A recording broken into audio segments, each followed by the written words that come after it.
Bonjour à tous. Bonjour dans ce nouveau chapitre sur le numéro 17 sur la conscience.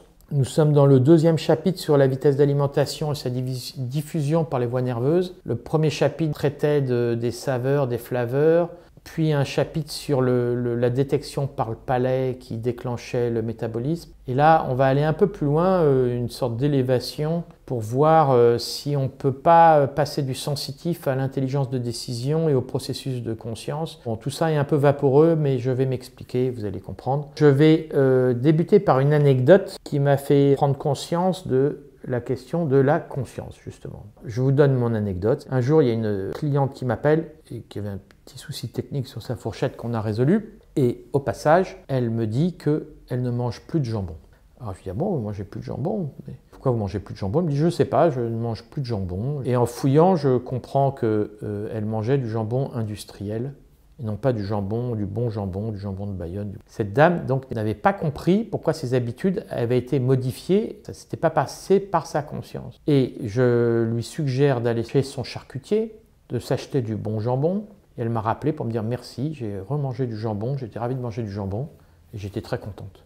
Voilà, donc ce que cette anecdote a mis en lumière, si vous voulez, c'est que cette dame m'a fait comprendre qu'elle avait modifié ses habitudes sans comprendre pourquoi elle les modifiait. Et voilà, et qu'il s'était passé quelque chose, mais il y avait une prise de décision qui n'était pas passée par son processus de décision réfléchi, on va dire. Et si je croise cette anecdote du jambon avec l'enseignement du chapitre précédent sur le palais, dans lequel nous avons vu que les palais peuvent être identifiés comme un système de détection des nutriments qui informent le cerveau et le système gastro-intestinal, de ce qui entre dans notre corps, on peut se demander si manger lentement pourrait aider le corps humain à associer les signaux sensoriels à leurs conséquences métaboliques, et donc même, ce qui serait la grande nouvelle, à agir sur leurs envies futures. En gros, manger lentement pourrait-elle modifier les envies de nourriture à venir dans le futur? C'est-à-dire que pour dire à quelqu'un manger moins de quelque chose, est-ce qu'on pourrait l'aider en lui disant mangez lentement de cette chose et votre corps vous dira si vous devez en manger dans le futur?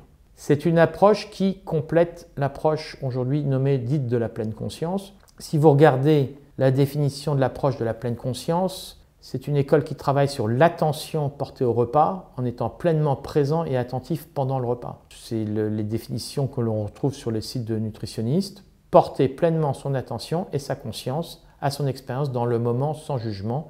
Appliquer à l'alimentation, c'est manger en étant présent aux diverses sensations créées par l'expérience de manger, goût, texture, stress, anxiété, plaisir, faim, satiété. Donc dans l'approche de pleine conscience, nous sommes clairement sur un travail qui est utile, qui aide beaucoup de personnes, mais qui à mon goût, si je peux me permettre, n'est pas forcément complet. Pourquoi? Parce que si on regarde les définitions, on peut s'apercevoir que le mot pleine conscience, en fait, il est défini par pleine attention, ce qui est peut-être plus logique et serait une meilleure définition, puisqu'il est très compliqué de dire à quelqu'un est-ce que je vais vous donner une demi-conscience, trois quarts de conscience, quart de conscience. On peut être attentif ou non attentif et on travaille les gens à être attentifs. C'est un mot, en fait c'est une définition qui est un peu maladroite, je trouve, de pleine conscience, puisque également c'est un peu une porte d'entrée pour des oiseaux qui pourraient dériver vers des... Je vais vous libérer la pleine conscience, qui est un peu dangereux, mais alors que la démarche est très bonne. Bon. Alors on passe sur cette question de sémantique qui est finalement anecdotique,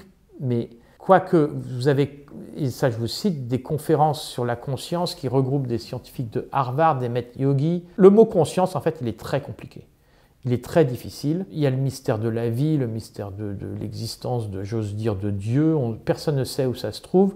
Et ce qui me gêne dans cette terminologie de pleine conscience, c'est un caractère un peu exagéré et ésotérique, et surtout incomplet dans une démarche d'accompagner les patients, dans le sens où si vous complétiez votre approche de pleine conscience avec une approche d'exposition prolongée, pas forcément consciente, et bien là vous pourriez apporter des choses à votre patient pour que son corps lui comprenne, sans qu'il soit conscient, ce qui se passe. Et je vais vous envoyer sur la vidéo 19 qui va suivre comment on alterne en mangeant des moments d'automatisme où on est conscient et des moments où on est automatisme et on ne pense pas à ce qu'on fait. Donc travailler l'attention, c'est très utile, mais ça va aider une petite partie du repas au moment où on est conscient sur ce qu'on fait. Travailler l'exposition, ça va aider pendant tous les moments où on pense à autre chose.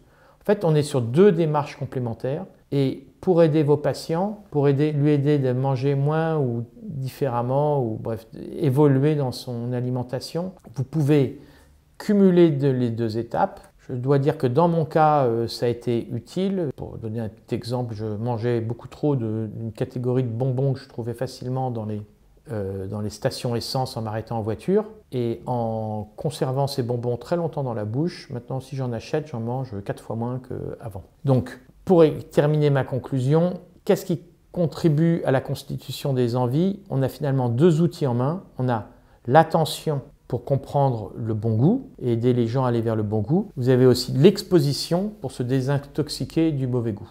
Vous l'avez compris, plus on mange vite, moins le corps comprend ce qu'il mange. Encouragez vos patients à manger moins vite et surtout avec des petits exercices pour les aliments qui se mangent à la main et ce sera utile. Vous tenez là un outil pour aider vos patients à aller naturellement vers de la meilleure nourriture. N'hésitez pas à me dire en commentaire si vous avez des points à discuter ou à enrichir. Je vous remercie.